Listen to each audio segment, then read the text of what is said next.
Thank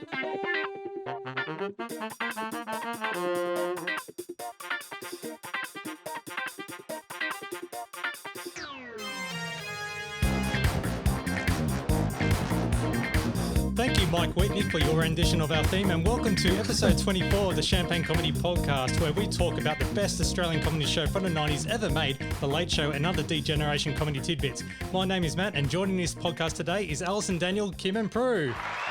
Hey! Hello, everyone! And we have an amazing special guest. We have our guest reviewer, Brisbane radio personality and Late Show fanboy, Liam Renton. G'day, guys. Hi, Liam. Hey.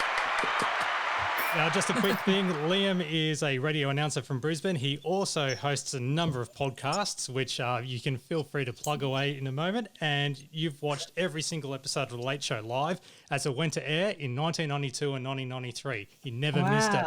Lucky bastard. I sacrificed every Saturday night for 2 years. My brother and I watched it religiously. And then we'd stay up and watch it, the repeat, on a Sunday night. We had school on Monday morning. So we'd watch it twice, back when those days where you had to sit and watch TV. We'd tape it as well, but we'd still stay up and watch it live. We loved it. When you hear this bit, is this always a trigger to you? What'll I do? I'm trying to place it. It seems to be so many years. It's Birds of a Feather, the ending theme song. Yeah, just as it rolled into, that's mainly season 2.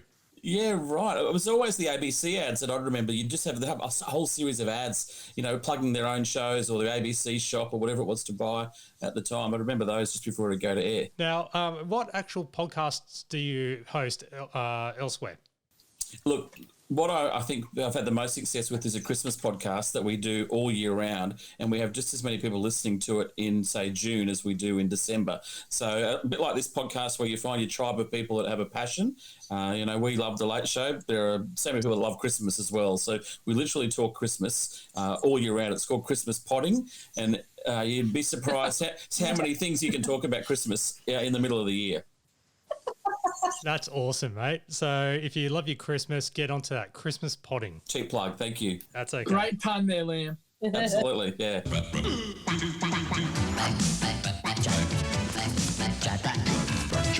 Now, first of all, this episode, this is horrible timing altogether, but we've got to say valet to Ernie Sigley, the legend in Australian TV. Yep. And as you know, that this season 2 concentrates a lot on Ernie, especially with potluck and a few other jokes down the track. Thank you to Alison, who pointed out that Mick actually paid a tribute to Ernie on the Malloy show on Triple M. But I did go on this show once, uninvited. This was The Late Show. So me and Tony Martin turned up. And I mean, you must remember when we did The Late Show, there wasn't a lot of fat. It was a tight turnaround. It was a tight turnaround. So if you had to go out and film something, you needed to come back with something. Right. And so we went down to a doorbuster sale thinking this will be great. Yeah, Someone's going to lose a finger in a race for some white goods or something like that. Yep. So we'll go down and film it. This will be brilliant. Yep. Anyway, when we got there was nothing there. Like, there were no people. And we're going, we're cooked. We can't do anything. So then we went into the apartment store, Myer, and up on the second or third floor, I think in lingerie, was Ernie and Denise doing their show. Oh, like a live outside broadcast. A live outside broadcast. And I've gone, okay, start filming and give me 5 minutes. I went backstage and basically ran out onto their set while they were filming it in my underpants, jumped up and down on their couch and left. Oh, that's awesome. Inspired genius. Yeah, it's an amazing coincidence, isn't it, that he'd be talking about that in the same week that we talk about that episode. It's funny because seeing Mick Malloy jump up and down on Ernie and Denise's couch, that's an iconic bit of Australian TV. That gets replayed quite a lot, as we know. And it's not since, after working in the media like you, Matt, for a couple of years, I look back and I think at the time I thought it was just so brilliant off the cuff. But now I think someone somewhere had to be in on that. How would they have gotten backstage with a camera? I truly believe Ernie and Denise didn't know. Their reactions were so shocked. But someone somewhere said, sneak back here, they had a film crew. They just couldn't get that far into a TV show without someone up top knowing something about it. And they claim it was all off the cuff. I still reckon someone knew about it somewhere. Well, there's that footage just before he goes on where he's standing there amongst people who are very obviously TV crew, and he's there in his Bart Simpson underpants. And would none of them have flagged? Surely. If he was a genuine intruder, they would have flagged. But there's also the footage of Pete Smith chucking him out on the stairs, which, you know, they must have known either Pete Smith or someone on the crew who just let them in. I mean, don't forget they worked at 9, so they probably knew a few crew members or whatever and just did a bit of a nudge, nudge, wink, wink, and it was fine. At that stage too, don't forget they were into season 2, and the cult following was already there. And probably someone would have thought this is going to make Ernie and Denise really cool with younger viewers. I'm sure Ernie and Denise didn't know, but it was. I mean, I loved Ernie and Denise off the back of watching them on the Late Show. They'd always take the mickey or make a joke at their expense. The other feedback we've got is an actual listener who was listening to episode 23 at a very particular time when we were discussing the location of Judith's friend from those fake letters. Yes, this is our live Google mapping that we did last episode. Yes, and the address in WA. Whiskers O'Brien said that they were listening to that particular spot as they were driving in that street. Oh, that's odd. Another coincidence. Yeah, so, and I did ask, you know, what was actually there, and they said it looks like offices, but on Google Maps it shows as 243 Leach Highway. It's on the corner. So it's probably been rebuilt since Audrey, Judith's friend, lived there in 1993. They were going to take a photo of that spot, but the traffic was busy at the time.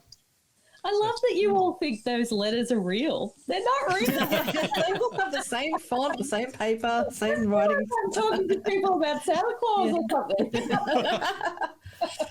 Speaking of which, I do believe, Alison, you may have picked up some evidence to back yourself from last episode in regards to a certain relationship. Well, there were two things that I talked about in the last episode that were met with some skepticism by the panel. And so I went off and I verified these points.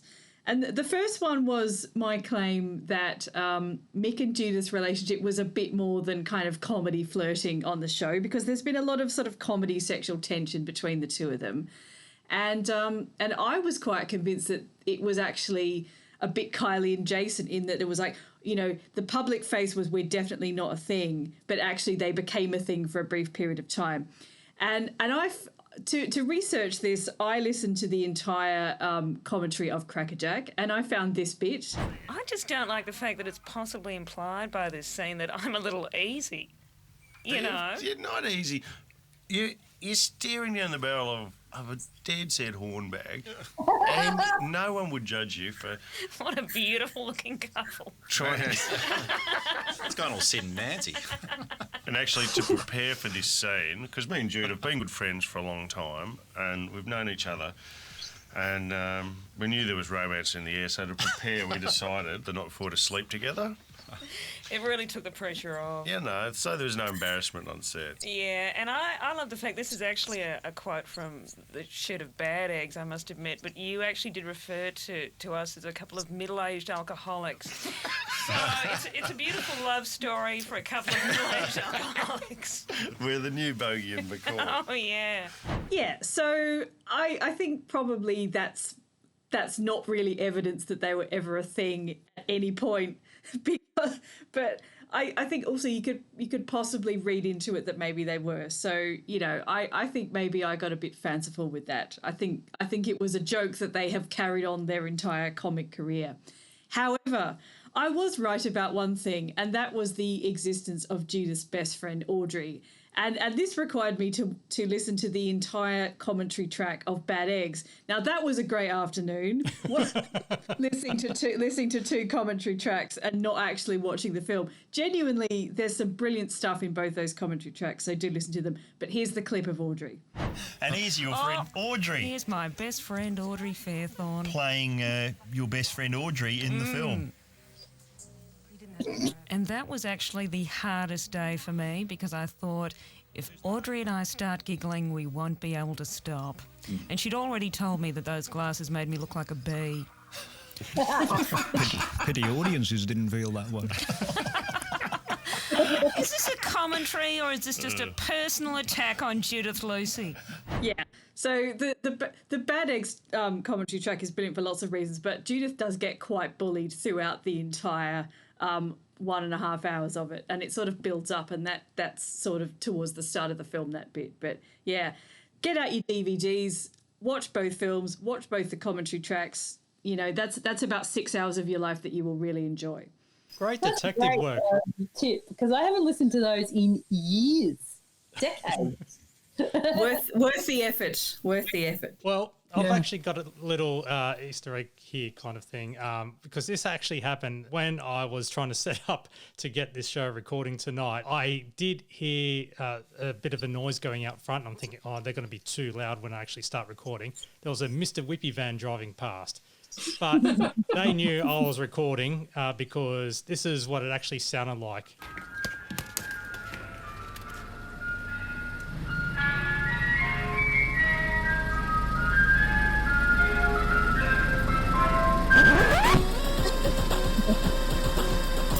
Yeah, they switched over to Led Zeppelin's 3. So. That sound means that they've run out of ice cream, Matt. Oh. I like to think they're appealing to different demographics there, because the kids will all come to the and then sort of Generation X will come along for the Led Zeppelin 3. Actually, we've got. Sorry if I just go off mic a bit. Should we help you? Hey, Matt, how about some prizes? Yes. Okay. There was a bit of a little teaser on our Facebook group. If you go to Facebook and type in the Champagne Comedy Podcast, you'll see it there. It's set on private, answer the 3 questions and you'll get in. Now, this company, I'm going to show you here on the webcam. Liam, you actually haven't seen this, all right? These are buttons and the stickers, right, of Rob Sitch doing the Champagne Comedy pose.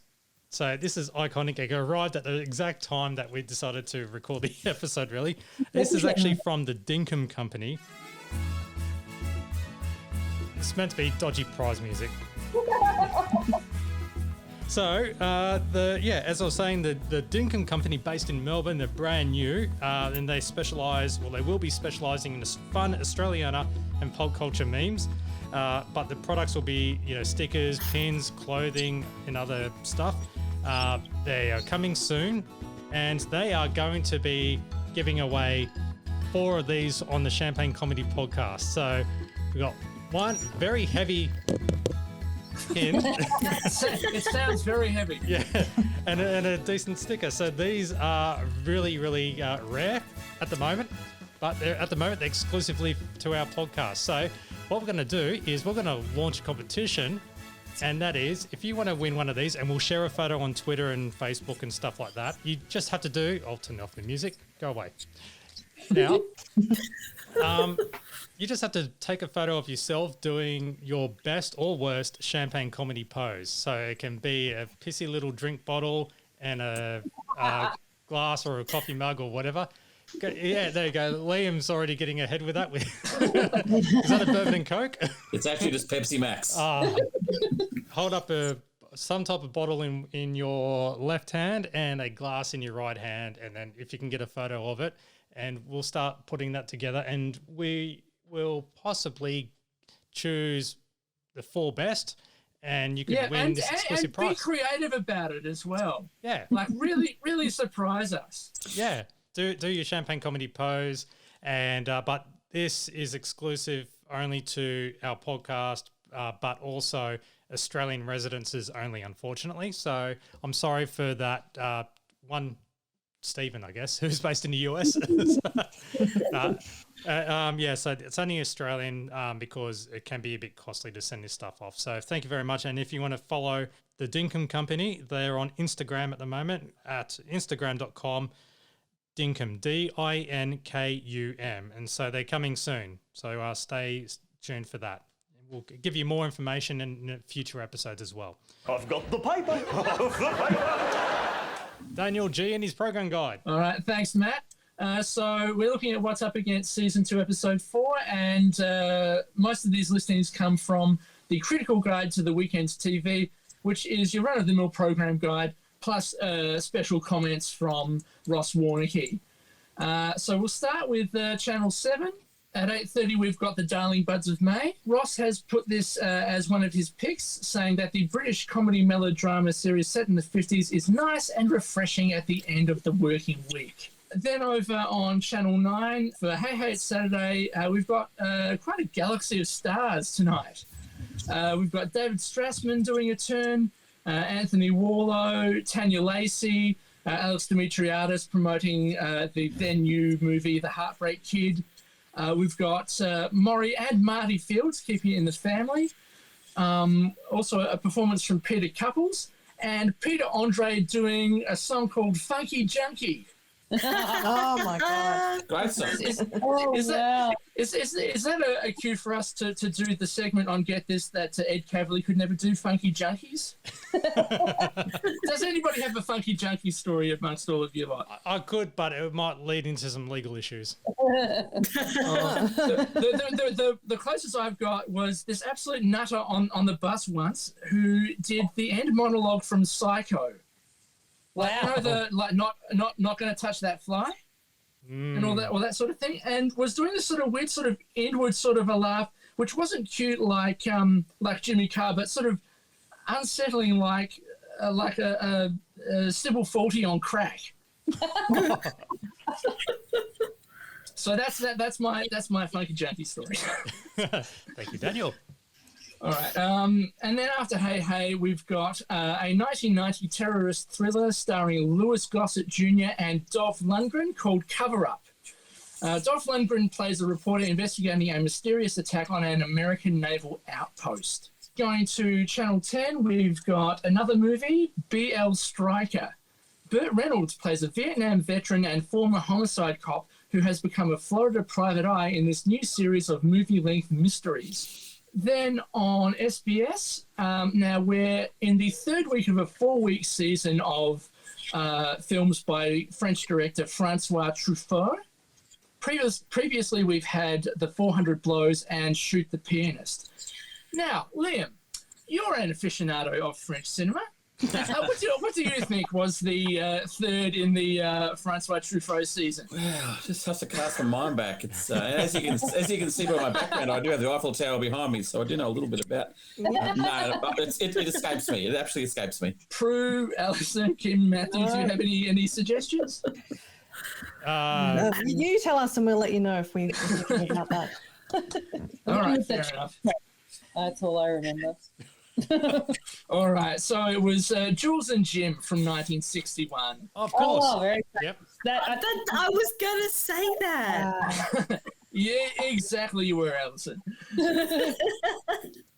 So this is an enthralling film about two friends, one an introverted German Jew played by Oscar Werner, the other an outgoing Frenchman played by Henry Serre, and their love for the same woman played by Jean Moreau. So there you go. You can strike that off your list. They're not going to be playing it next week, and I'm going to be playing the same stupid game next episode. Looking forward to it. Guess that Truffaut! All right, and now we turn to the ABC. So the lead-in was Birds of a Feather, and it's an episode called Getting a Grip. This is the first episode of Season 2, so we had the Christmas special for Season 1, and they're rolling straight into Season 2. Tracy and Sharon turn to their neighbour for help when their central heating breaks down. And as always, Doreen was just being a dirty cow. Leave it out. Oh dear. They actually called Doreen a dirty cow on the regular. Was that the thing about? No, that's me saying that, not Ross Warnicky.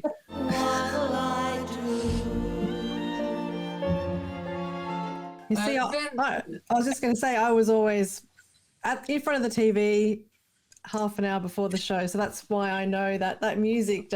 I'm always thinking, oh, that's it's late show is almost on. So Liam, you must have just rushed in at the last minute. We were flicking around. I know we were always Hey fans as well, which I know was always over by then. But that was, we were watching something on commercial TV, and you'd be watching the clock. But yeah, I mustn't have hung. It must be too boring for us. We're like, oh, what's this? It's our parents' show, You mean you didn't go from Hey to the Bill to Birds of a Feather to the Late Show? Because that was my Saturday night. You know what the funny thing is? I'm actually watching the Bill at the moment from the very beginning. So I've just finished episode 10 of season 1 of the Bill. Oh, well, it's happening to us in lockdown. We're going mad. Well, I'll put it this way. After watching a couple of those episodes, all I think of is Tony Martin's Caution Squad. Oh, it was Coffee Squad, wasn't it? Coffee Squad, yeah. Have you had a coffee, Gov? Yeah. No, but on your bike. Sarge, have you had a coffee? Yeah. So then the listing for the Late Show has Ross Warnocky describing it very matter-of-factly as satire and sketch comedy from Melbourne's DGen. And yeah, it is. Thankfully, he puts it in a box, so he does list it as being one of the picks for the night. Now, after you've had an hour of great satire and sketch comedy, I'm sure that you're really wanting something to sink your teeth into, like a dramatised reconstruction of events surrounding the Lockerbie jumbo jet bombing. Oh, hell yeah. Well, that's what you're going to get at 11 o'clock with Why Lockerbie? I know. It's such weird scheduling. The superb cast, or superb in Ross Warnocky's eyes, includes Timothy West, Ned Beatty, and Peter Boyle. Then the ATVI News at 12:30 and overnight music video clips featuring Janet Jackson in Rage at 1 o'clock. And that's the program guide. Back to you, Matt. Oh, thank you very much, Daniel. I'm sure that Liam enjoyed every single word of that, and you are going to be tested at the end of the show. Writing notes as we speak. Good. All right, now we might as well get into it. Season 2, Episode 4 of The Late Show, broadcast Saturday, June 26th, 1993. And the opening is a very clever one, very Tony Martin-esque, with Tony in the control room, and everything goes and runs smoothly as he introduces the camera people, the behind the scenes, Tommy G writing up very topical and up-to-date jokes. On a typewriter. Yeah. Until he decides to see what this button does and rewinds everything. I liked his comment about the technical boffins. I recognised one of those camera guys. He's been in the skits before. There was one guy in the control room, the older guy, and I'm like, I've seen you out on location. Like, he's one of those guys that was usually an extra in some of their skits, or he was. Did anyone else recognise him? I can say that it's definitely Joe Murray playing himself as the director, and Jim Fowler as the technical director, who just before the button is pushed, sort of does a no sort of a pose. Yeah. But so they're definitely playing themselves. Like, it's just amazing, all of the cliches and also just the way that Tony Martin narrates this section. Now, talking about that this is where the magic happens. Yeah, I love that. And doing all those little asides, nice shot there, top marks. Yeah. Great gag, Tommy, very topical. And then Tommy's sort of eyebrow raise, sarcastic eyebrow raise is really nice. But yeah, I can really tell that Tony was enjoying himself putting on his thinking about carpet voice during all that. I'm here in the control room of The Late Show. Yeah, that's the way. Yeah. I do love the final joke where he's like, hang on, haven't I already said this? So after the opening titles, we have the opening remarks with Tony and Mick talking about a giant billboard in space. You know what the spooky thing is? My regular 9-to-5 job, we're only talking about a giant billboard in space, as in it was a whole new thing. So to see this, talking about this in 93, going, wait a minute. So the stuff that we were reading and hearing about only a couple of weeks ago is not new. So this was a bit of a brain winkle, really, for me. Yeah, wasn't it like Elon Musk and SpaceX were wanting to put up a giant billboard in space? Yeah, and then they're going to stream it on YouTube. What I loved about rewatching the episode was seeing Tony and Mick in that little double act together. So what you might remember was Late Show was 92, 93. In 94, Tony and Mick toured around Australia on a comedy tour, just the two of them. And my brother and I and a friend went and saw them, and just the two of them there, then on stage, that was what they were very good at. They were very good at these one-liners. I mean, there were some classic gags in there.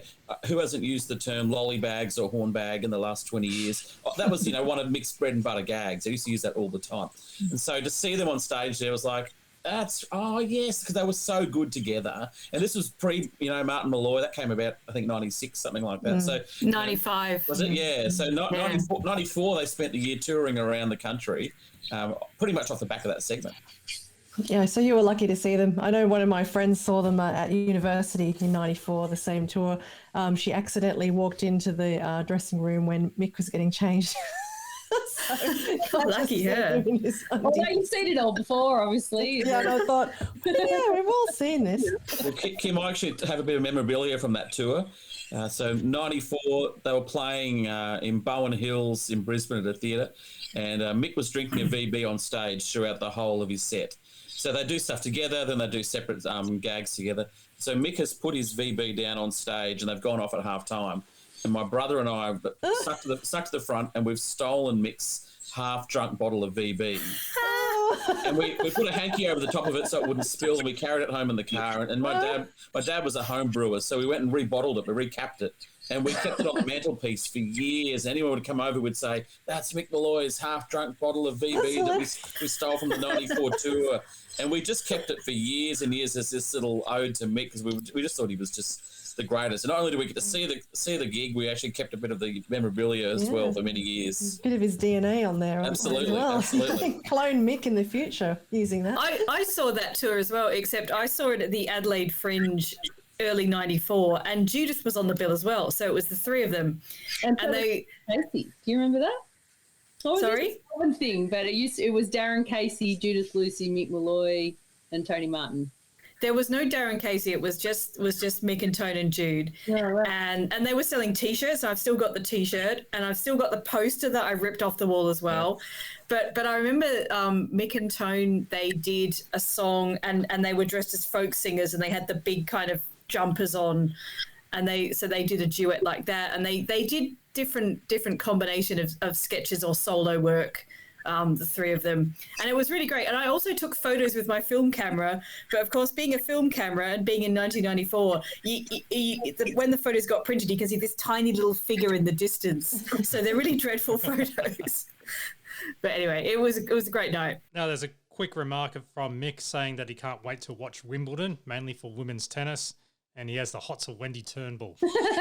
Some real blast from the past there. When they started talking about Boris Becker, I thought, I haven't thought about Boris Becker in 30 years. Yeah. Welcome to the Late Show podcast. Absolutely.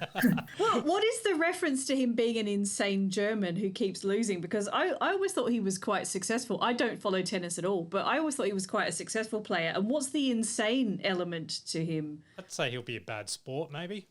I think he was just coming off the boil of his high career in the early 90s, wasn't he? I mean, yeah. He only really won in the 80s, I think. Yeah. Okay. So he's probably just a bit grumpy about it. Yeah. Then they start to talk about the bet. And what do I mean about the bet? I'll let the guys explain. Mick and myself had a few too many and made a bit of a bet.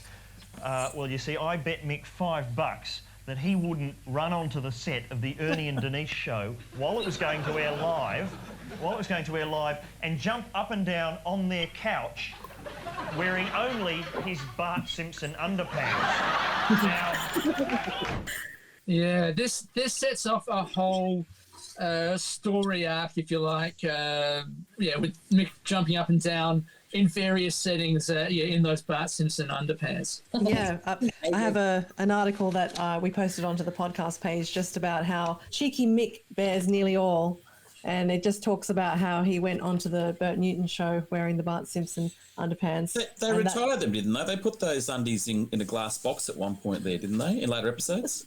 Yeah. The other thing that happened is that somebody went onto The Late Show in Bart Simpson underwear and jumped on their set. Spoiler alerts. Jeez, future episodes. And yeah, it was the gift that kept on giving. And as you heard from Mick Malloy saying on his show, it was all born out of desperation, essentially, in trying to fill a few minutes of a show. Well, here's the actual audio from the clip of Ernie and Denise. You all fitting well? You right? That's good. Well, anybody got any good bargains? my wife got a bargain when she married me. Okay, Nick, they're doing their opening remarks. Now's your chance. Give it your best. Did Channel 9 play?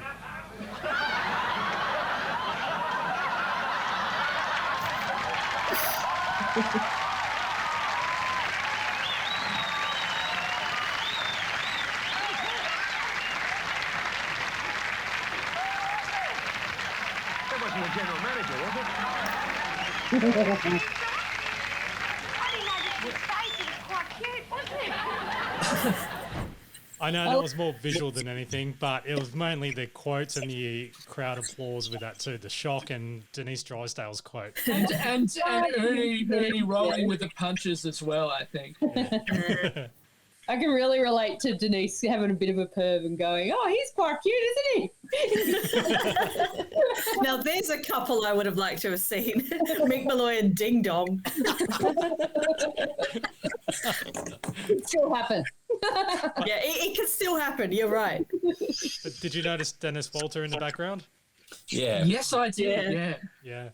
I think I haven't listened to the DVD commentary on the Champagne Edition DVDs, but from memory, I think Dennis Walter didn't want to have any part of it.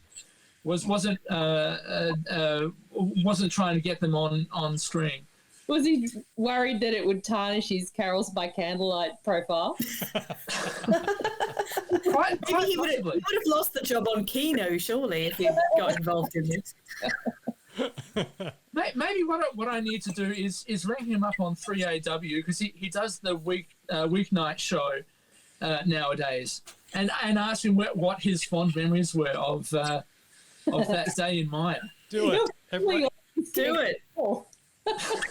Daniel, if you don't do it, one of our podcast listeners, please do it and let us know too, and say that the Champagne Comedy Podcast sent you to call through on Dennis Walter's program. And it all ends with Mick getting shoved down the stairs by a very angry Pete Smith. The cheeky article?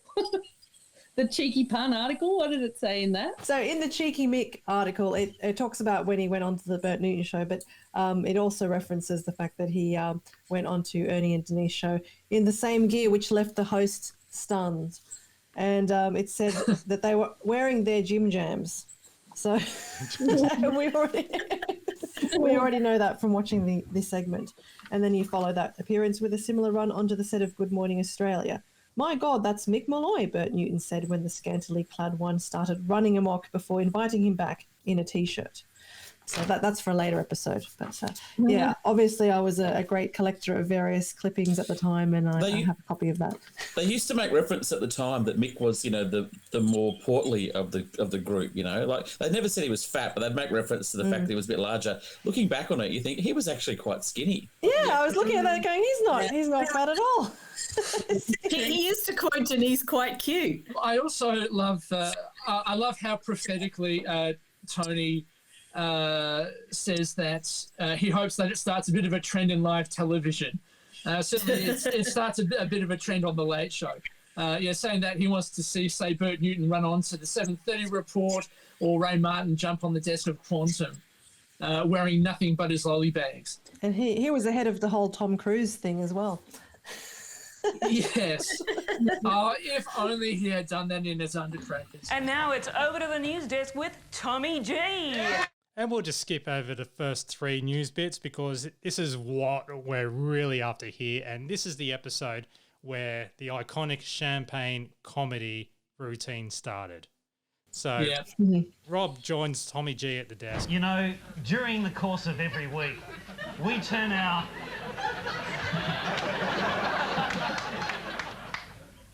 We turn our comedy flamethrower onto a vast range of subjects.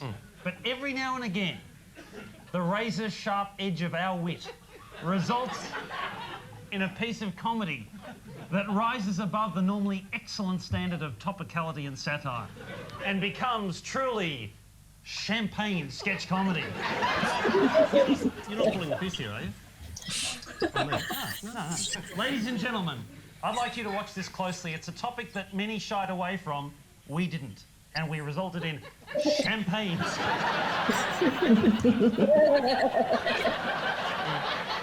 We give you the English cricket team doing badly locker room sketch. So that's pretty much it. And really, who gives a shit about that sketch? Yeah, I don't even remember that. I just remember the quote. And the quote was something you could just quote automatically. I had it at the back of my ruler as well. I actually wrote in felt pen the whole thing. So I could look at it every day. But it was that kind of thing like the 2 all beef patties. We just recited it all the time at school. It's it's iconic when you think that has become a part of the Australian vernacular, like from that humble beginning at 11 past 10 on a random Saturday night. And I don't even think they would have thought that is still being quoted 30 years later around Australia. Yeah. And there's badges. Yeah. Well, if you want to see the entire clip, it is on YouTube, but this is the final result after that sketch is played. Yeah, standing ovation. Huge.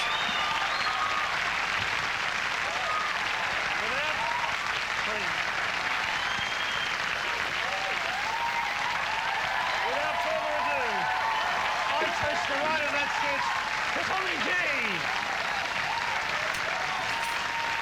Thank you. Please seated. You're not pulling the piss out of me. No. Well, we'll move on then. Thank you, Rob. There's something great about the audience reaction, as if maybe like Rob came out beforehand and told them what he was going to do and got them really pumped up, because they seem to anticipate what he's going to say before he says it. And it's like when they do the standing ovation, they're all in. And it just makes me think they had a bit of a rehearsal.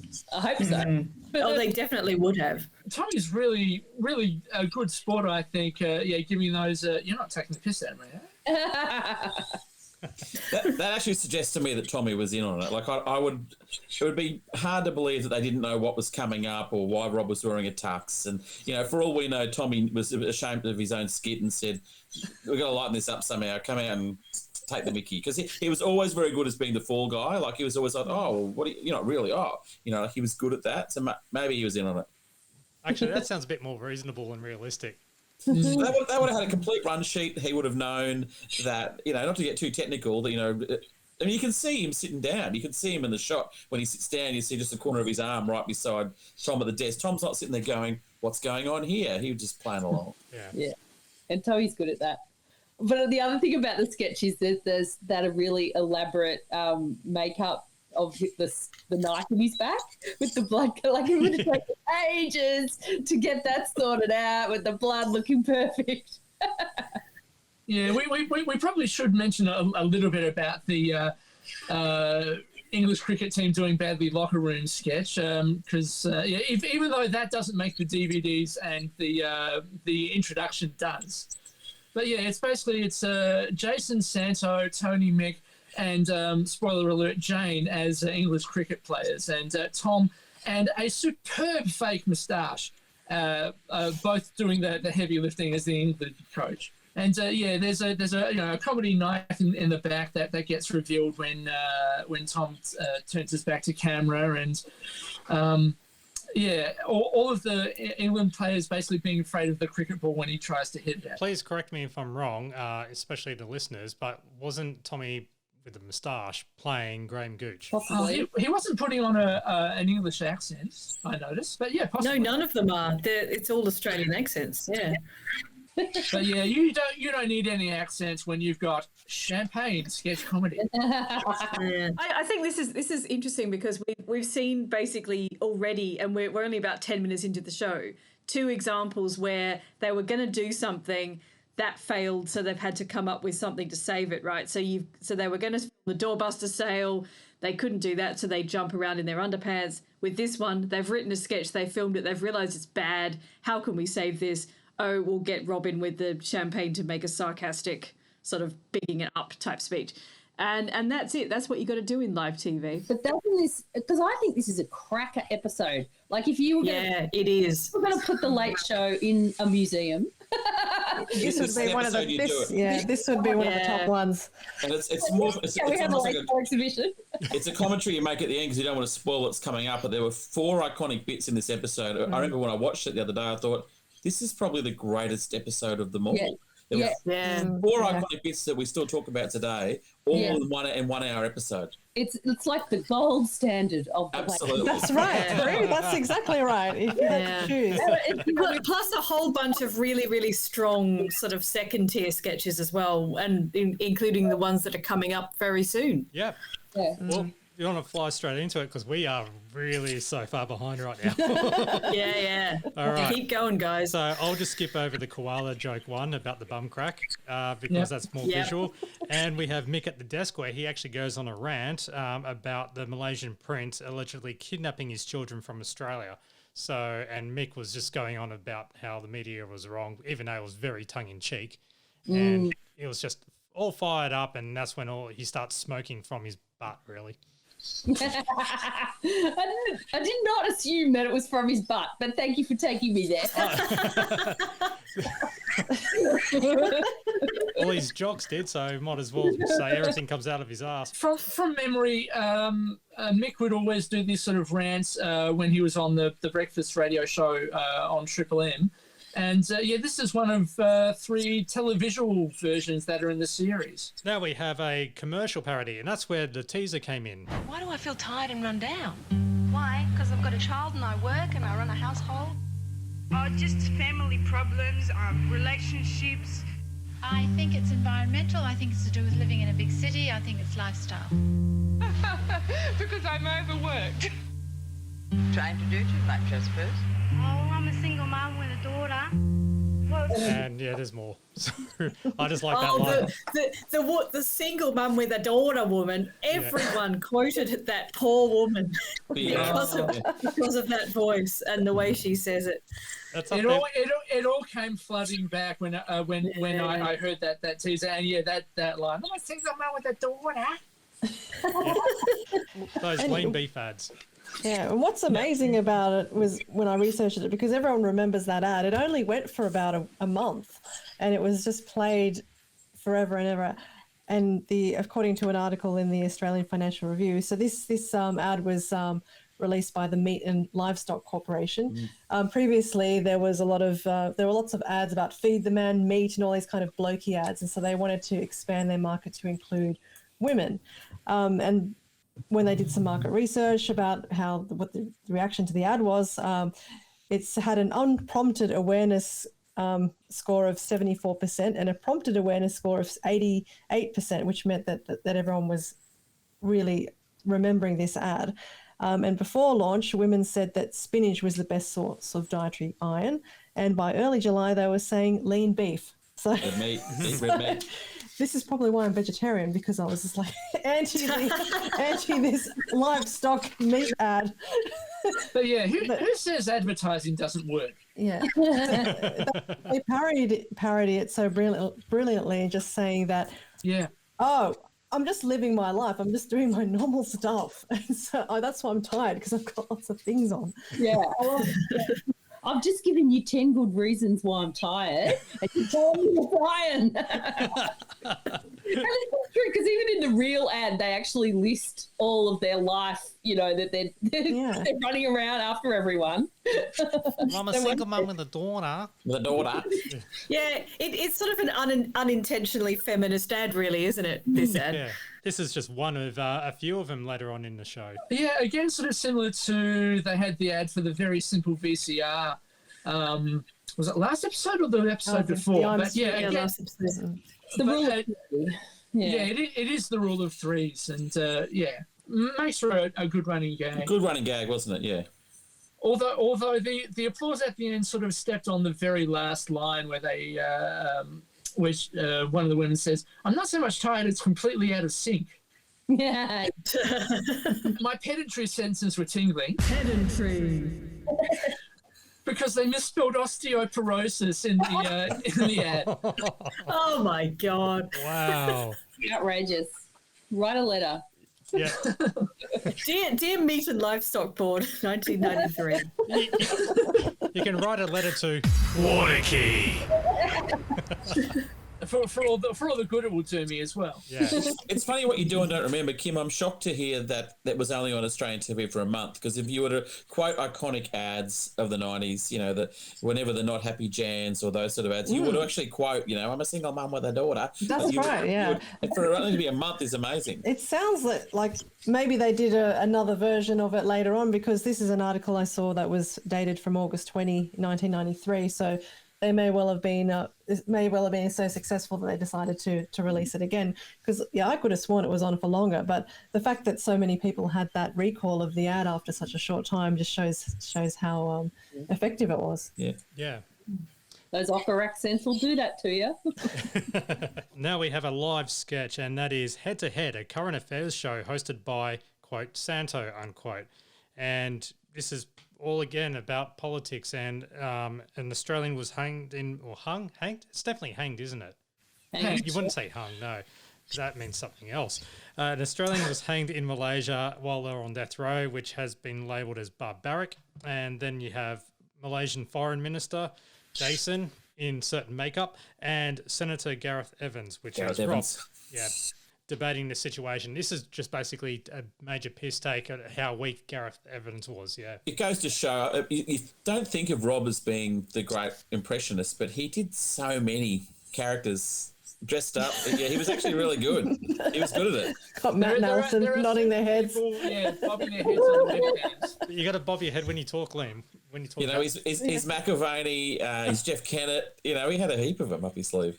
I love the Gareth Evans hair and makeup, because the sort of the beard and the hair all connect. And sort of when he turns to camera and opens his jaw, he looks exactly like a Muppet.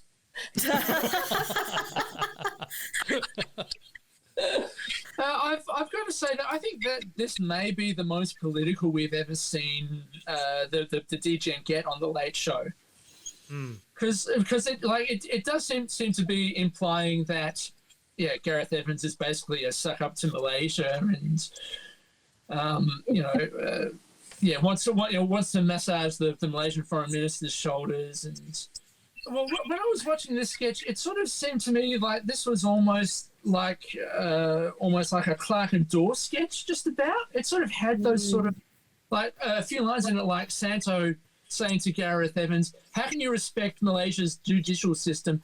And Rob as Gareth replying, "You could be flogged in Malaysia for saying that." Yeah, that's very Clark and Dawes, isn't it? Yeah. Yeah.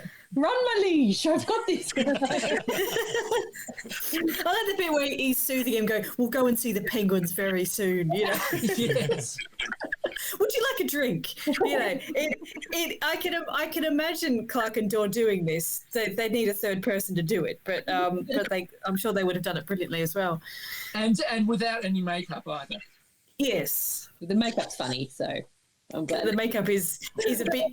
It needs a bit more work, maybe, the makeup, but yeah. It is now time for another musical parody, and that is a fan favourite. Well, all of them are fan favourites, but this is a really, really strong one. Can you guess what it is? Something to do with Melbourne. We've just run out of Melbourne cliches.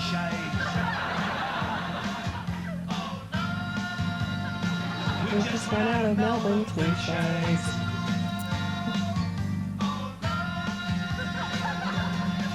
I was struck by how good a singer it is. Does anyone know who's singing it? It's actually a catchy, great song on its own, and I was like, oh, what a great... But they've used that singer in the past in some other songs too. Like maybe contributing to any of the 5 more in a row songs. I think they mention it on the DVD commentary, and again, I didn't look it up or anything, but I think they mentioned that he was also the singer of the Channel 9 footy show song, More Than a Game. They used him for a lot. Yeah. They were parodying Things of Stone and Wood, Happy Birthday, Helen, which was a huge hit at the time. It was number 9 on the charts. Well, really, considering that both the original and the parody both start by saying, you know, how could I forget that day when we walked along the Yarra? Of course, you would then go through everything in the Melbourne Street Directory, I think. Yeah, well, everyone knows the list. I do have it written up, but I'm not going to repeat it. It's just too long. Have you ever? I've never sung the original in my head since. Every time I hear it, every time on the radio, I always cut into no more Melbourne cliches. Every time. Yeah. Oh yeah, same. I was watching the music video, or the film clip rather, of Happy Birthday Helen last night, just in preparation for this. And really the only time they actually mention a Melbourne cliche is in that first line of Walking Along the Yarra. But the recreation of the video by The Late Show is pretty accurate. In fact, I reckon that the bit where they're performing in front of that sort of blue roller door, I reckon it's the same blue roller door as they actually use in the real film clip. So go over to YouTube and check that out. But in the original, there's a lot of scenes that they don't recreate. So like they're in a kind of trendy inner city Melbourne house, and the band are playing. They don't recreate that so much, but there are a few shots of like highway signs in the original, and they are kind of running around outside sort of St Kilda-ish type places. So they do a pretty good job, I think, of recreating it. They obviously had a good relationship with Things of Stone and Wood. You might remember years later when the guys were doing the panel, and I can remember a specific episode of the panel when they had the head of Red Cross Australia on, and it was this girl called Helen. And then someone dropped in, "We know you're Helen from Happy Birthday, Helen," and that's so they told all of Australia, and there was reference to it back then. That was years after they were on the Late Show, but the guys who were from the Late Show on the panel that night made reference to it. 100%. And guess who I got? What have you done, Matt? I tracked down the lead singer of Things in Stone and Wood, and also the writer of the song, Greg Arnold, who wrote Happy Birthday, Helen, and he had this exclusive chat with us just for the podcast. What is the history of the band? How far does it go back? Well, we recently did our 30-year anniversary tour, which we didn't get to perform the last show due to COVID. But so we formed in 1989 in Melbourne, and things sort of happened from there. For a while, they were sort of playing around Melbourne a lot, just doing sort of corner of the pub shows and things, and then it just kept sort of growing from there. And then after a while, James Black, our producer and manager, got involved with the band, and he sort of steered us through the perilous waters of record deals and touring and all that. So, since we're touring really heavily for about 5 years, I guess 5 to, I suppose, particularly from 92 to 96. And then the band's been on and off playing together here and there ever since then. The song Happy Birthday, Helen, can you explain to our listening audience what the whole song is all about? Well, it really was a birthday present for my wife, Helen. We'd just come back from a sort of hippie trip around India and things, and we got back to Australia, and it was all kind of freaking us out a bit. And just at that point, we'd been out to dinner the night before, and I just sort of catalogued all our memories that we would have had, or kind of weird memories and things over the 3 years we'd been together, and wrote them in a song for Helen. And it truly was a birthday present, and it was never going to be a song for the band or anything. It was just, I think, a couple of months later, maybe I showed the song to Mikey from Things of Stone and Wood, and he said, that's a pretty cool song. We should do that in the band. So. Good decision, Mikey. It's a beautiful piece of poetry. Like, looking at the lyrics, it's very, very deep. And thank you. The song itself came out around November 1992 and then ended up in the top 10 arias in February 93. Now, The Late Show didn't really make any parody of it until June, July of 1993. What was your first response when you saw The Late Show do your song? Well, we got a warning, actually, from Frente's manager that, it was I was so nervous about it. I mean, I was really nervous. It's a very personal song, so I was really nervous about it. So we knew what time it was going to be on, and the band sort of all watched it all together, and I was just too horrified to watch. And the next day I sort of spoke to them and said, going, what was it like? And they go, actually, it's pretty funny. So I got to see it, and I agree. It was pretty funny. So we really enjoyed it. And I always think it was in some ways I always felt like it was the clip. They picked up on a funny idea of the clip of us old running around Melbourne, and really targeted on the humour of that.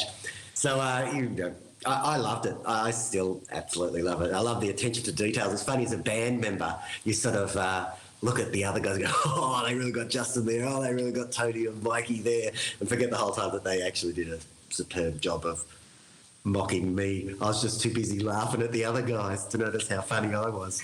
Your original music clip, who directed that, and how did the idea of the clip come across? Oh, this guy called Paul Elliott is incredible filmmaker. He always made these really great, it just had great, beautiful colours always in his film clips. So I particularly loved his film clip, the song Single Perfect Raindrop. But he a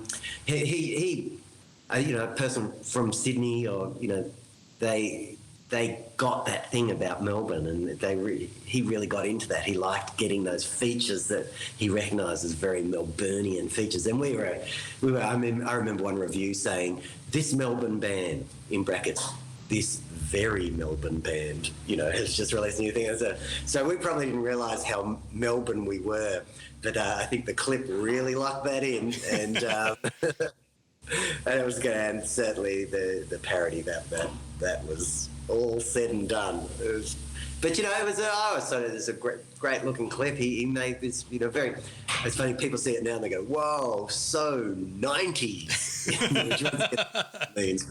I mean, we were out on tour when it came out. It was still in that zone, and we were, it's a funny area, that area of the parody and things like that. But we had no bad feeling about it whatsoever. It was really a fun, happy thing for us. I just thought it was cack. And the Captain Cook's cabin Moorabbin gag, I love it. It's a ripper. When you heard those lyrics and Rob Sitch donning the wig to mimic you, was it a decent impression, you thought, or? I think he did a pretty good job, but, more than anything, I think, he got the thumbs up from Helen. Helen said he's not doing a bad job there of a Greg impersonation. And, she actually went on the panel and was interviewed in her role for the Red Cross on the panel one evening, and was just speaking with Rob Sitch about it. And apparently he said, well, they took my EP to learn the song and make a thing, and they never go back. I want my EP back. So, I hope somehow Rob Sitch has got his Happy Birthday Helen EP back.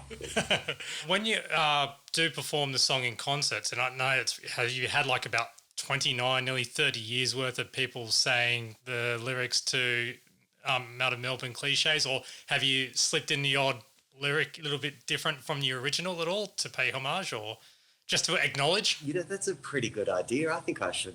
There you go. There's your $1 million idea from today. I should do a version of that, because I really love it. No, we haven't. It's a funny one, that one. So I've never changed or adjusted the lyrics to that one. Primarily because when we sing it, it's a really deeply personal song, and I think that's the thing about it. And because it's in this sort of fast folk rockin' setting, for some reason I always get that feeling when we're playing the song. I get a big feeling from the song, and you get a big feeling back from the crowd. So it's really nice. The second we started playing that song at gigs, you could just feel it going, wow, there's something about the way people respond to this song. They get it. And it was a big feeling. So, we still get that today whenever we play Happy Birthday Helen.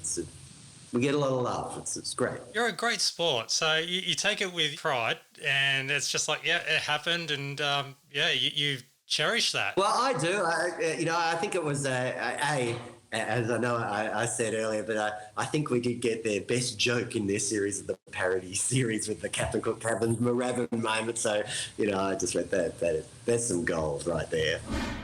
It's really interesting hearing these rights of reply and sort of finding out what the subject of the parodies really think. Yeah, well, thank you, Greg Arnold. I really appreciate it that he took his time to do that, because I recorded that earlier in the week, and very more than happy to talk about it all. So make sure you like Things of Stone and Wood on Facebook, because eventually, once this COVID crap is over, they're touring again. They missed out on the 30th anniversary tour because of this stuff. So he's itching to tour, and he will take our word and do a performance and squeeze in Melbourne cliches in. So we should. Yeah, that'll be great. All right. Next one is a commercial again, and that's the second parody for the lean beef commercial. And it's a male version this time, which is basically them going on, no, we're fine. We're all good. I feel great. Yeah. Yeah, we're just doing our blokey stuff. Yeah. Yeah, and going through the list of stuff that they want to do when they feel like going out. Now, some of us are currently in lockdown, and doesn't this just seem like a dream, like a dream night out? Starting with a jog and then dropping into Dave's, having a few beers, kicking the footy around, helping Robbo with his car, maybe build a barbecue, then grab a can of tea at the pub on the way to the Bucks party. After that, play poker all night before going fishing at the crack of dawn. Big night. That is a top night. I don't think you could do all that within a 5 kilometre radius. Depends which 5 kilometre radius you're in, I suppose. And now it's time for Judith to interact with the audience to talk about, it's a lead up to all about sexual harassment out of all things. But I did enjoy this interaction that Judith had with a certain person in the audience. Hello. We're looking very... No, I'm actually here and you're waving off to some magical thing over there. Now, that's an interesting outfit, but we won't touch on that. You're looking very Indian. But now, what's your name? Jody. Jody. And Jody, what do you do? I work at an Indian store. She was referring to the clothing. There was a style, there was a pattern. It shows Judith's strength with live interaction. She was very good, very quick. Yeah. At first, I thought it was a bit of a filler just to set up what was coming next, but she actually was very good at it. Like, you never know what she was going to do, and she was so sarcastic all the time, which was, we either loved that or you hated that about her. And I know a lot of my friends weren't massive Judith Lucy fans. I know when she joined in season 2. And although I love her now, we were like, oh, there's only one Jane Kennedy. We don't need another girl on this show. And Judith came in with this very sharp wit and sharp tongue, and she's just so good at it. She was excellent when she was live. We skipped the brilliant first line, which follows immediately from the men's iron ad, which is, I just don't know which one of those guys I want to date first, which is a classic Judith line. But also, this is one of the sketches which really stayed with me for forever, really. I was 15 when I watched this. You got to deal with 15-year-old shitty boys, and this is the perfect antidote to that when you're a 15-year-old girl. And she remains my hero to this day, Judith Lucy. This is a great sketch. Can't wait to talk about it properly. It's all about illustrating the fact that sexual harassment is not okay, obviously. So she grabs Mick to illustrate a few points. So, but in a blouse and skirt. A lovely one at that, yes. Oh, what a achievement. Yes. Uncomfortable in drag. but leaving Mick's raw sexuality aside. I love the fact that they're talking about Mick's top is cleavage, so to speak. It's bad buzzy day. And the cameraman.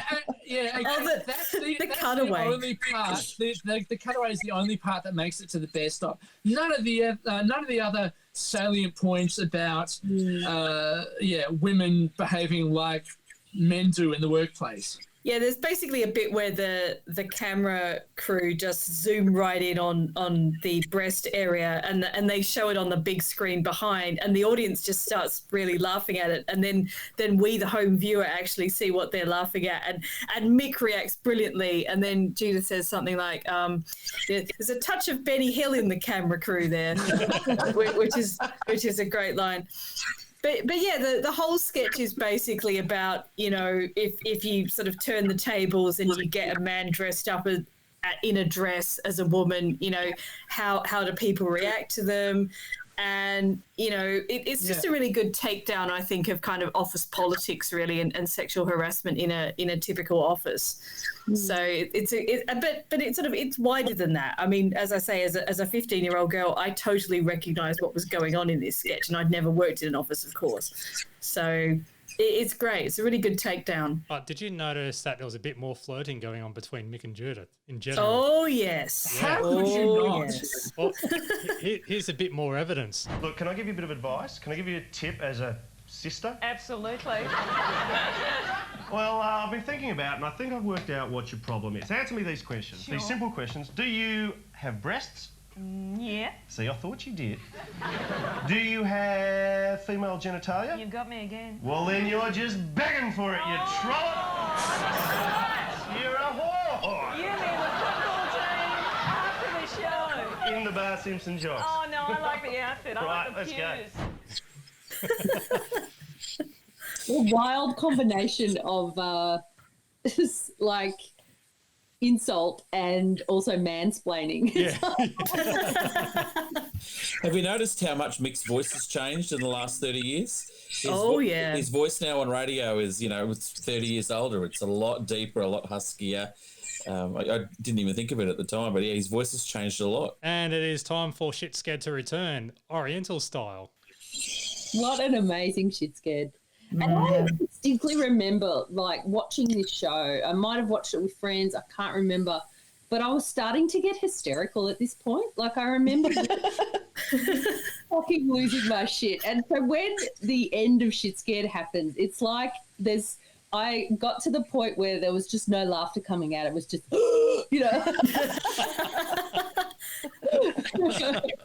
It was a very strong Shit Scared. Yeah. So that was one of the segments that we'd always recreate in school. Like it was one of the ones you do on the Monday, and someone would whack a helmet on. Like it was actually one of the most recrecated. You had to raid your mum's stash of new ideas and absolutely make sure that Sophie Formica wasn't there.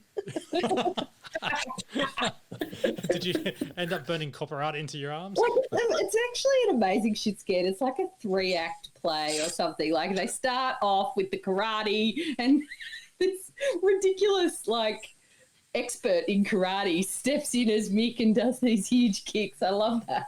Yeah. But then they cut to the garage and this magic happens in the garage where he's trying to dodge the Sophie Formica. And then he decides to burn brands into his forearm. Into his forearms. Yeah. And I just love the water. And then he gets the boiling urn. His face, you just can't stop laughing when you see Rob's expression when he has that water on his arms. I think the copper art reveal. What about taking the rock? The bit I like from that burning the symbol into the forearm is that little karate pose that Mick does just when things are going crap. Like he has to be prepared. But you're right, Matt, you got to go back to that's sedimentary. This hasn't been blessed by the dojo. I do love though the sound effect of when he's meant to break the plank of wood over Rob's back. Or no, sorry, over the thing. What does he do? Face? Is that the one? Sorry, yeah, that's right, yeah. It's a very hefty whack sound effect. Because if you took the sound effect away and just watched it, it's so obvious that the plank just stops in front of his face. You get sucked into thinking, oh. Now, also, there were a couple of references, one of which we've already seen and one of which we will see in the future. So it's the second reference to Life's Little Instruction Book. Yes. After Judith Lucy, stuffing up the gag there. And also a reference to karaoke, and I'm pretty sure it's the same karaoke place. It's sort of got mirrored tiles at the back of it, and we get to see karaoke being performed later on in the series. I won't spoil it for you, but it was just amazing seeing Rob there doing Daydream Believer in a very low key as a pregnant woman walks past. She was smoking. And I cannot. I watch that, and I'm like, I can't figure out if that was part of the joke or if that was legit because it looks legit. And I'm like, far out, 1993, you are smacking me in the face right now. She was about 8 months pregnant, and she was walking past smoking a dart. It wasn't really a thing, though, to not smoke during pregnancy at that point, though, was it? It could have been. Yeah. I had no idea. I just had to watch it then. I didn't notice. I was too busy looking at it. Freaked me out. Wow. And now I'm Maybe that was the single mum with the daughter. Yeah. You definitely need some iron. Can you get iron from cigarettes? I don't know. You can probably get heaps from cigarettes, but iron probably won't be one of them. Location bingo. That Shit Scared was filmed down at Blessington Street Gardens in St Kilda. So you two can go down there with your crash mat. Just before the finale is that great line talking about Rob and Mick working on the movie Proof. And saying that Hugo Weaving's character was not originally blind, and Tony just saying, Mick? Yes, Mick blinded him, but it wasn't his fault. He was wrongly accused. And I must admit the finale to all of this is it's a little bit pissy. It's Rob attempting to do the jumping backwards onto a building scene, which means jumping off something and then reversing the footage. And I did quite like the line which comes as soon as you hear the Shit Scared music. Which, as we've heard before, it's called Hit and Run, and it's by Ralph Dollamore. Get it on Spotify. But also the ending with the callback to the getting put I can't even say it. The blood from the urn again, coming back. That is where I'm losing my mind. Rob's saying that whenever he hears that music, he gets a little worried. Not shit scared, but worried. And, of course, it ends with Rob crashing through the... what was it? The pagoda, the thing of the sacred cauldron. And gets copper burnt on his ass. Yeah, and also, again, this is from the DVD commentary, a bit of real-life burning to Rob's ass. Because there was some sort of a special sort of a liquid that made that smoke that's on Rob's ass. And then when Mick added the water, it basically made the special liquid soak through and, caused burns. Ooh, nasty. So Rob is... Rob is really suffering for his art there. His copper art. We'll move on to the live commercial, and that is the Curly Whirly with elegant hair. Yeah, and it's sort of weird seeing this. It's a live sketch with Tony doing his best, again, getting to do his thinking about carpet style voiceover. Yeah, it's a dramatic look. He'll notice. And I have here the Curly Whirly apparatus. So I had this lying around, and I don't know why I have it because I don't really remember using it, but it's basically a loop. And it's called a Scunchie Topsy Tail, the brand Scunchie. There's various other imitations. I'm not sure which is the official one, but they call it's not one of those Far Eastern flimsies. It most probably is. I think it was probably from one of those $2 stores. But if you can see the back of my head here, I've done the ponytail kind of twist. That is very impressive. Wow. So it's if you look it up online, look up Topsy Tail, ponytail, you'll see exactly what you can do with this apparatus. But you basically do a ponytail, stick this in your hair, and you flip it over. You pull the end of the ponytail through, and it makes a kind of elegant look. And there's various YouTube videos of people just describing what you can do with this thing, but unfortunately none of them involve steak knives, which is a bit disappointing. I'm just glad that your hair didn't sort of spring out in this sort of weird sort of frenzy like it does on the Late Show. No, that's or the kind of brunette Annie look that the little girl has got there, yes, which is an amazing wig. Yeah, she does a very, very good job of demonstrating how that looks. But yeah. Words for this sketch. It is beyond hilarious. I don't know what to say. And I think that every listener to this podcast, all three of them, should go out try and source this material because it is seriously the funniest collection of comedy wigs in the history of the world. The fact that Jane it just kind of springs up when she just presses a button or something and her hair just explodes. It's really hilarious. I think what does it for me is the expressions on Judith Lucy's face. When she's putting the bow on the kid who's got similar springy out hair and sort of looks at her and looks at the camera and just has on this absolutely weird sort of Yeah. That open like mouth grin kind on, of like, on her yeah. face. Yeah. You can actually buy it at Big W. Just minor plug there. How much is it, Kim? How much? Well, I'll tell you, Alison. It's $9.95, but you get a junior version. So I don't know what that does. You also get 3 elastics, non-damage elastics, so you can do your ponytail and. Wow! Yeah. Ridiculous tool that is going to pull everything out of your head. They give you non-damage elastics. You're suffering for your art, Kim. I'm dying. I'm actually dying. Oh, jeez. Oh, money well spent, that, isn't it? Well, next, when lockdown's over, this is what I'm going to wear my first dinner date out. You're not going for the badoing kind of steak knives. Yeah, could do. That's what you do. You turn up to a restaurant, and then when they give you the knife and fork, it's Yeah, like, I've that's got all right. one. I got I hope that Jane and Judith wrote this together and just wet their pants laughing at the whole concept. Like, watch the original ad and then just went, oh, let's just put some steak knives in there. How fucking ridiculous is this hairstyle? I did notice that Jane was keeping her head very, very still, probably trying to make sure that those steak knives don't fall out. Yeah.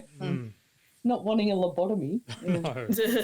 Well, that does lead into Commercial Crime Stoppers, which had been taking a break for a while. And I just got to play this one bit of audio grab because it's the way that Santo reacts. The bedazzler. Dong. The bedazzler. Remember that one? Santo was so proud of that. But yeah, they're talking about crappy dental ads again. And this product is all about the massager, the foot massager. So carved from natural wood. Yeah. It's almost like the onyx, genuine onyx. Natural wood. Wood finish. The onyx. But it's more or less the Rolly massage type thing, and it's the sounds that people make when using it. Watch these expressions of sheer delight. This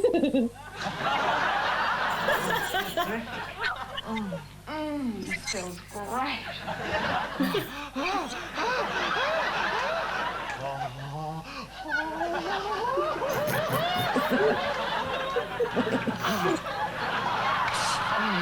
Oh, God. It's Yeah. like the common office ad all over again. More. Yeah. I had so much fun with that one, they just decided to do it again. It sounds even more filthy without the visual, correct, doesn't it? So yeah, Mick and Sam have spliced themselves into the testimonials and then finish it off with, it's some sort of a pornographic actor in the throes of passion spliced in at the end. I don't know what porn star that is. Liam, you're an aficionado of pornography. Didn't recognise him. No, just kidding, Liam, kidding. Friend of the show, I'm sure. Well, look, if anybody out there knows who it was and what movie it's from and where I can get the VHS copy, just get in contact. For research and evidence. No questions asked. Yeah. For review and criticism only. Yeah. And so the next product that we're talking about, the spray-on product hair. Is it called Hair Today just to make that stupid pun? Here today, gone tomorrow. I'd say so. Is that what it's called? Yeah. We'll go with that. Now, can I just ask the gentleman on this panel whether you would ever be tempted by the Hair Today product? Should you get to the point where I'm being kind here. Okay. So you're fessing up here to I'm showing my bald spot towards the bit of a bald patch there. Okay. Yes. Well, do you reckon you'd give it a go, Daniel? It depends on whether I'd be able to finish the job within the 2-can limit. Yes. Don't forget, a couple of years ago, Richard Reed, when he was in the jungle for I'm a Celebrity, Get Me Out of Here, said that Carl Stepanovic uses that product. He came in and said Carl uses that Hair Today. And so does Donald Trump. And Rudy Giuliani. when he was sweating at that press Yes, conference and he yeah. had all that stuff trickling down his face. But there's also a version for women, for women who dye their hair, where when it starts to grow out, you can just spray a bit on the roots and you'll get the colour back. I will say I love the voiceover who was selling this stuff. Take a look, a close look. Go ahead, touch it. You'll swear you've grown a head full of hair instantly. Go ahead, touch it. Hilarious. You know, they have to do the most ridiculous jobs, but deep down inside, they're funny about it. Yeah. I will say, though, that in regards to Daniel's toucan limit reference, this was what it was all about. Yeah, go on, play it. That's it. Yeah, I was straight up pitching. Yeah, because it's more... play it. All right. I think I've worked out what the problem is. Can we have a look at it again? Yeah, see, the problem is, the toucan limit. There's a toucan He couldn't limit, finish of the course. job. Yeah. I reckon he probably would have looked a lot... Toucan limit. Probably would have looked better with a bit of cladding, Nick, with a bit of cladding. Bit of cladding? We could go on like this forever. We could, but we won't. Vic was so proud of that joke. Well, don't forget, there's also the finishing shield that you have to spray on. It's not just the hair today. You've got to put the finishing shield on top, which is the top coat to protect it, I assume. Yeah. If you want to go swimming. Otherwise, you can have an Exxon Valdez disaster. Well, exactly. or you'll find people taking your fingerprints down the police station. That was using hair today. Yeah. That's I really enjoyed that bad joke with the fingerprints. The top hat and the back. Now it's time for a toilet break, and it is one of the most... Yeah, I'll just play it.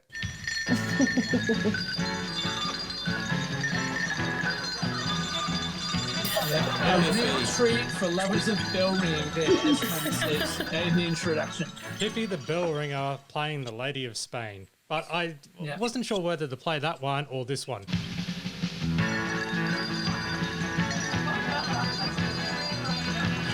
You're all bobbing to it. Yeah, so. Don't you just love, throughout Piffy's performance, you occasionally see a shot of Bernard looking absolutely enchanted by Piffy. Oh. He just adores him, doesn't he? I love him. It's that segment rounds out and now that we've all aired them, I can say that why I think that this is the most iconic episode of The Late Show of all time. The top four, in my mind, most repeated and requested things: Mick and his undies on Ernie and Denise, Champagne Comedy, No More Melbourne Cliches, and Piffy the Bell Ringer are four just legendary skits from the Late Show history. And when I realised they were all in the one episode, I was blown away going, could there be a better episode to represent the show? I don't think there is. I think this is probably the best episode they've ever done. It's going into the museum. It's great. Going right there. Yeah. I do have a spoiler alert here. And I have a Champagne Comedy podcast exclusive. Do tell, Matt. A certain someone will be in a future episode reviewing as well.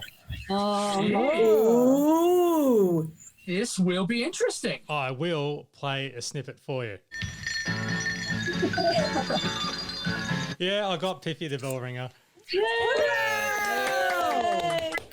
So he will be joining us in the next episode because of his appearance in the next episode. He'll be a guest reviewer. I can't wait. Exciting. Anyone with kids would know that there was a period there when my two daughters were younger and we bought them a set of bells. And it was just a normal set of bells exactly like that you'd buy from Toy World. Yeah. And I'd line them up on the bench in the kitchen and my daughters would play these bells, just ding-a-ling-ling. And I used to call them Piffy for years. I'd say, come on, Piffy, play your bells. They had no idea why I was calling them Piffy. But every time they played the bells, I'm like, do it again, Piffy, do it again. And they didn't know why. They'd give me dirty, weird looks. Like, it's not Piffy, Dad. You are today. You're my Piffy. Just keep playing those bells. Well, here is Bernard's result, his judgment on Piffy. He's subjective to the performance of one so attractive and so young. You really have to close your eyes and say he's only little. Don't get carried away, Bernard. He's against ballerinas and singers and musicians and all kinds of grown-ups. But you're damn good anyway, you see. 40, young man. You're 40 for Piffy. Piffy popped up a while ago. A decade or two later, he popped up on a Where Are They Now? Does anyone remember seeing him? He was a grown man. Does anyone remember seeing him later on in life when he came back? And I know that he did a web series for a little while as well, back in the early days of YouTube. Yeah, right. Yeah, so he's done the rounds, and then he ended up owning a nightclub, or a restaurant and bar, I should say, on the Gold Coast. Did he do the bell ringing act at the nightclub and bar? This is the dance track. I have to say, Piffy is rock solid at those bells, isn't he? I mean, it's a beautifully, perfectly rehearsed and performed act. Yeah. Whatever you think of the act, he does it perfectly, and he absolutely deserves the 40 points for Bernard. And the beautiful flourish at the end when he does it. Yes, gorgeous sort of. What a performer for someone so young and so attractive. Yeah, I was noticing quite a lot of fancy footwork underneath the table as well, going from one end of the bells to the other. Yeah, energy. So he's certainly got a lot of show business in him doing this number. I reckon he's eaten a lot of iron as well to be able to do that performance. From the bells themselves. Yeah. All right, so with that 40-point winning performance, Piffy storms into the lead in first place with Lady of Spain. Second place on 20 points, we've got the Spangles from episode 2. Third place with 15 points, David Tye from episode 1. And fourth on 10 points is Krista Krull with her valiant effort from episode 3. Tommy G with a news update at the desk. Yeah. Doing his own rendition of the bells. And then he gets taken away in white coats. Yeah, the first time in 8 years of sketch comedy that they've used the men in the white coats to end a sketch. So well done, everyone. All right. The next segment is Tony reading letters, really. And this one is from Simon Morley. I've really researched this letter. So, in other words, I hit pause on my VHS tape. And so while Tony goes into a direct, description of it, the letter actually says, Simon Morley ends up being one of their mates anyway, too, of him and Mick. Yeah, part of that crew, what do you call it? Puppetry of the penis type thing. Well, yeah, and even before then, he was a comedy promoter as well. Basically, it was in the late 90s that he found a second wind, as it were, with the genital origami. Yeah. Well, this letter, I believe, is in Tony's handwriting.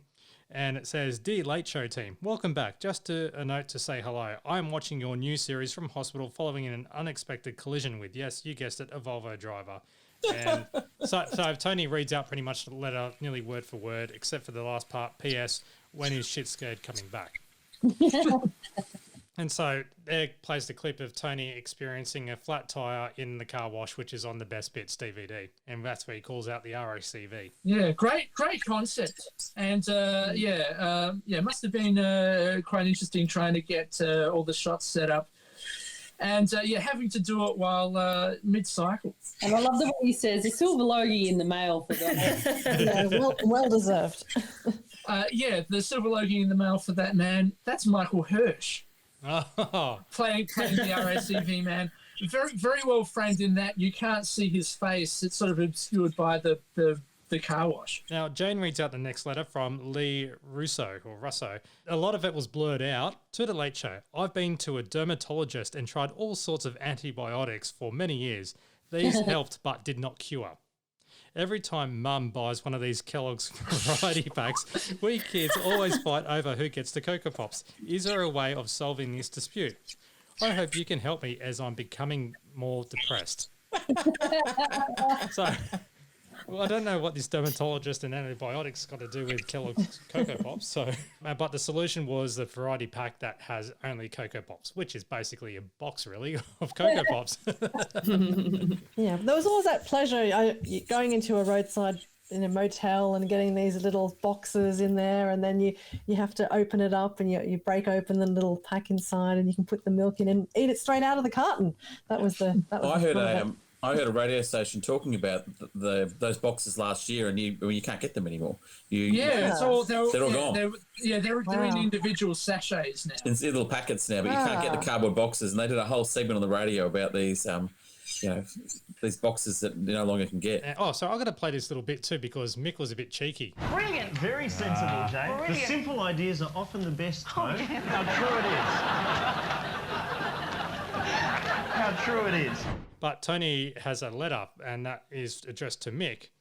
And it says, "Dear Mick," and this looks like Mick Malloy's actual handwriting. "Dear Mick, being a drinker yourself, I'm sure you can help me out on this one. How do you stop people from pinching your bar stool when you get up to go to water the horses?" In desperation, David Lee. Now, that bit itself, water the horses, I always use that. That was one of the quotes that I used later on. I got to go water the horses. Yeah. It's an expression I've never heard of until The Late Show. It's a very sort of Barry Humphries type Australiana expression, isn't it? Water the horses. You can imagine Les Patterson or someone like that saying it. Yeah, I could hear it in that drawl. Yeah. Yeah. All right, but the solution was the famous Mick's barstool pants. It's so ridiculous. I know a location in this sketch, actually. The PJ Cannon shop, that was on Bridge Road in Richmond. And I knew that because I went to Bridge Road in the early 90s at some point. I went, oh my God, it's the PJ Cannon shop from Mick's barstool pants. So I don't think it's there anymore, that shop, but it was on Bridge Road. Is the nearby pub still there? Well, yeah, I never quite worked out where the pub was, but I assume it's one of those pubs along that stretch. The next bit is another commercial. And this is the third installment of the lean beef parody version, and it's all about a dog. Yeah, and sort of like the VCR ad parodies from the last episode. Like, sort of the third one in the series is sorry. The third one in the series is sort of taking things to really silly extremes. Especially when the final dog was Santo. Now I've got to go eat my own vomit. Time for Graham and the Colonel, everyone's favourite sparring partners. Graham and the Colonel invite Piffy to come on the show. Oh, how about that? So, wouldn't that be good if that happened? Yeah, they did start with... Yeah, and mixing the thermos in with the bells, which was a nice touch. Yeah. But they end up talking about cricket. England are losing. And yeah, this is where it was more or less a visual joke. A bit of a setup towards it about Gladstone Smalls. Yeah, with the shoulders. Yeah, I don't know cricket, let alone English cricket. So that he had no neck. Over the head. He was famous for having no neck, and Gladstone Small was one of the most impersonated cricketers in the schoolyard. Because he had no neck. Okay. So it was pretty much accurate, that joke. But Craig McDermott has a twisted bow, but I'll let the Graham and the Colonel talk about it. Craig McDermott is on his way back to Australia with a twisted bow. Twisted bow, that's very painful. Actually, yeah. do you remember that altercation when Border threatened to have him on the first plane home? Do you remember that? Geez, he didn't have to twist his bow to do it. I don't think that Border was the one that actually... There'll have to be an internal investigation into this. Colonel, I don't think that... I just hope he did a slip knot. Three really solid jokes there, I think, out of the same subject. Yeah. I just realised that explains it back from a couple of weeks ago when, that cricket sketch where Mick was being Alan Border on his knees and he's like, McDermott, where's McDermott? Yeah. It must have been a real life altercation where he said he was going to send him. Oh, they're famous for it. And Alan Border's swearing at him and the cameras picked it up on screen. Oh. And he literally said to him, I'm going to send you on the first plane home to Australia on the field. Wow. Thank you. What does that mean? They go a few times a day, don't they? Far out. Well, there you go. Thank you very much. You're a cricket aficionado already on this show, so you've helped us out a lot. All right. There were a few other ones, like there was a joke about violent video games. Well, today it's now completely acceptable, but it was a great little joke about the Game Boy, the little lieutenant playing tennis. And it was the stabbing version, the Monica Seles stabbing version. I think the best part about that is the visual of them doing the stabbing. Yeah. Because you then bring it back to the next bit, which is the Gillette twin blade on the court, and it's the twin blade. Yeah, that's right. A bit of the wanky hand gesture, yeah. Because Andre Agassi having his entire body hair shaved. Yes. Done by the same guy who stabbed Celis. This next one is all about, you know what, this is a really nerdy little joke here too, because I'll let the guys explain about Graham's dating life. What does the name Nadia Comaneci mean to you? Oh, What come does it on, mean to come you? on, Colonel. No, come on. What? Don't bring this up in public. What is it? Colonel, you know that I went out with her. You went out with Nadia Comaneci? I was on the Crap. I was on the rebound from Shane Gould. Well, look, no, that's not true. I've broken up with Bev Francis. Bev Francis? And I was in a love tryst with Bev Francis, Gail Mulhall. And Raylene Boyle, I bet. No, and Shirley Strickland. It was an older woman. Carry on. Well, they're all sprinters. They're all Aussie sprinters. Yes, indeed, yeah. But that's a lot of name dropping. But more or less, talking about how Nadia, she got a perfect 10 on the beam, but there was no one at the end of it to hit her with a pillow. And then they start describing something straight out of Almost Anything Goes, aka it's a knockout. This is my favourite Graham and the Colonel moment ever, where he goes, "The bar was 4 inches wide, Colonel. Flip flop, flip flop."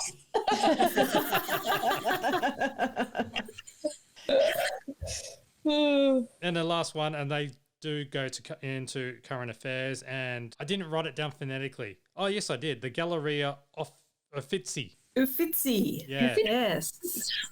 Has opened up after a bomb blast a month before, and but the damage to the statues with no arms. Yeah, all the clothes got blown off. Yeah.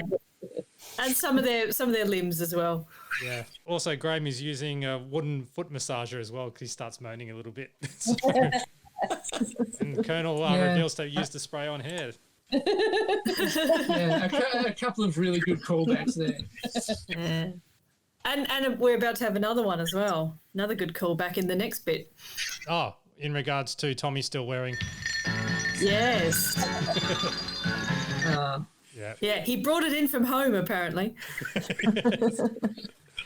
But the musical finale, it is closing time, and the musical finale is meant to be Shirley Bassey, but Mick did stuff it up and did get Ron Barassi. He looks at this world and wants it all.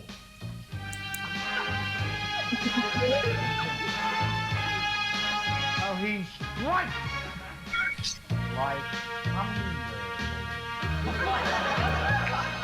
Yeah, which is the theme song to James Bond, which is what Shirley Bassey had sung. Well, yes, I was going to bring this up because this is, I think, what you could call a pedantry deep dive. Pedantry. Yeah, it was Tom Jones that sang the theme to Thunderball. Yeah. It makes me wonder. Did she sing Goldfinger? I thought, yeah, Goldfinger. He did Goldfinger. Yeah. Exactly. But it turns out that Shirley Bassey recorded an album of James Bond themes in 1987, but decided not to release it for reasons that remain unclear. Although, according to the Wikipedia page, it's believed that she wasn't satisfied with the quality of the recording. Oh. But it was released in 1992 as the Bond Collection, and again in 1994 as Bassey Sings Bond. Bassey then sued in court, and in 1995, a permanent injunction was granted to prevent further manufacture or sales of the album. All existing unsold copies were withdrawn from sale, and the CDs are now considered rare. Wow. So, technically, yeah, Shirley Bassey did perform Thunderball. It just turns out that it was up against a very crappy synthesized track, because you can find this on YouTube if you want to have a listen to it. And in particular, Shirley Bassey's last note is nothing like Tom Jones' last note on his version of Thunderball, where Tom, I think he reportedly passed out or was about to pass out when he did that last note of Thunderball. Oh, wow. But yeah, I can understand why Shirley Bassey didn't want it reaching the general public. But go and find it on YouTube. You know, when you're talking about Tom Jones nearly passing out, that would make sense with the Spy Hard joke with Weird Al Yankovic singing the theme song. And his head exploding. Yeah. Sorry, that's really nerdy. Sorry about that. That was really obscure. This is the perfect place to bring it up, Matt. Yeah. You've got no other avenues. But did anyone hear, this is kind of like the ha-ha moment earlier, the laughing. During the song Thunderball, the audience member listening, listen out because you'll hear him say a Homer reference. And he strikes like thunderfall.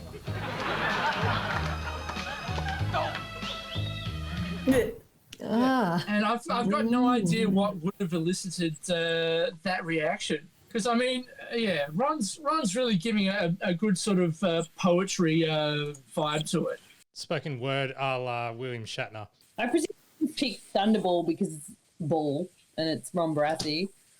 That would make sense, yeah. Or maybe it's because it's in his register. I don't know. Without being cruel to the segment, it was one of the lesser quality final guests they had. I mean, there were others that were a lot funnier, a lot more memorable. I barely remember this one.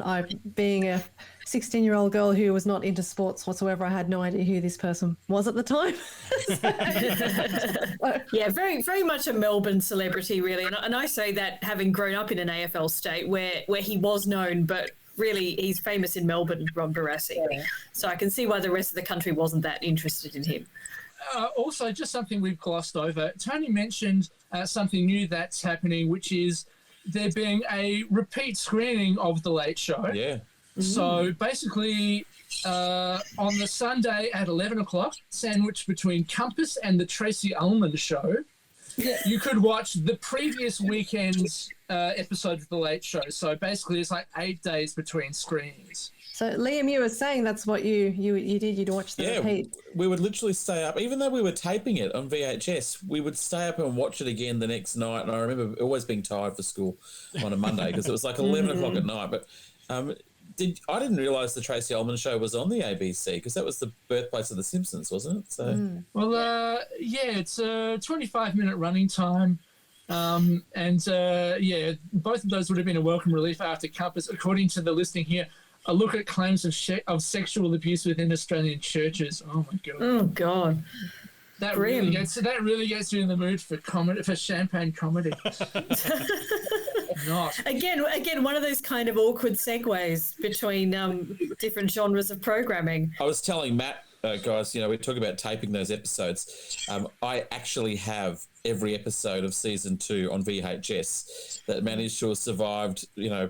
Moving house over the years, I kept it in a little bag, and I've still got it in my cupboard today. I don't even own a VCR player anymore, but I've kept like 15 VHS tapes with original tapings. And I remember for a long time there. I mean, they're all digitized now, but for years I remember thinking I might be one of the only ones in Australia that still has all these episodes. Especially when they weren't releasing full series. It's all good and well they put the best ofs out. I have no idea why that the Working Dog didn't put out every episode on a best of DVD. Well, don't put them on eBay unless you want to get them for about $525. Is that what they're going for?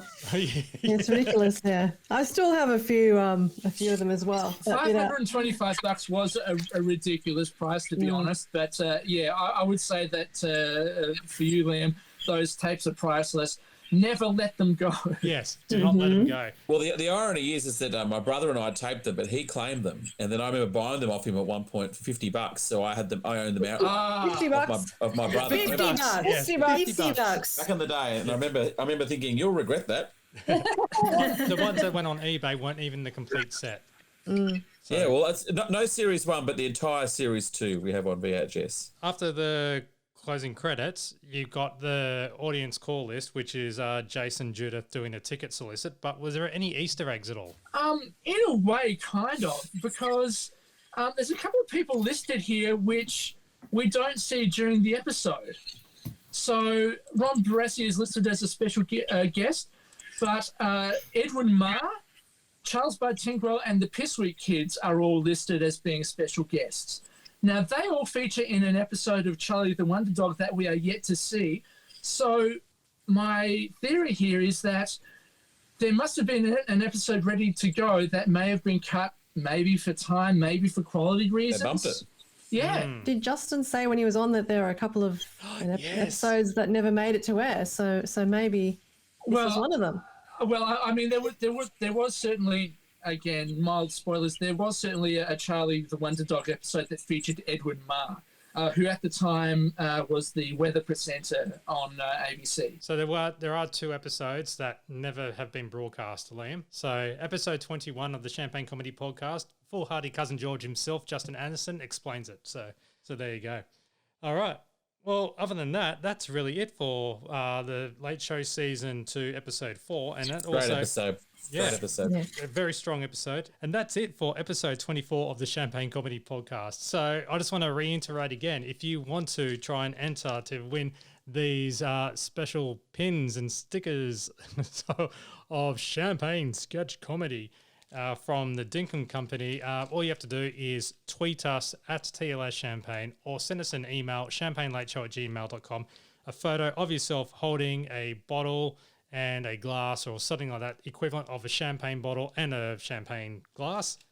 It can be the most creative or whatever, and you could win some of that stuff. So we've got 4 to give away. So hop to it. Thank you for the Dinkum Company for that. All right, thank you very much for listening. I'm Matt, and I just want to say thank you, Alison, Daniel, Kim, and Prue, and Liam. Thank you very much for joining. Thanks for having us. Thanks. Thank you. Bye. Bye. See ya.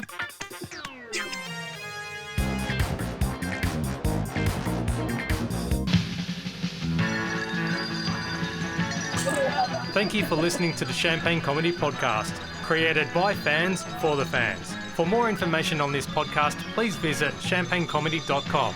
Produced by Matt Fulton Productions, mattfulton.com.au.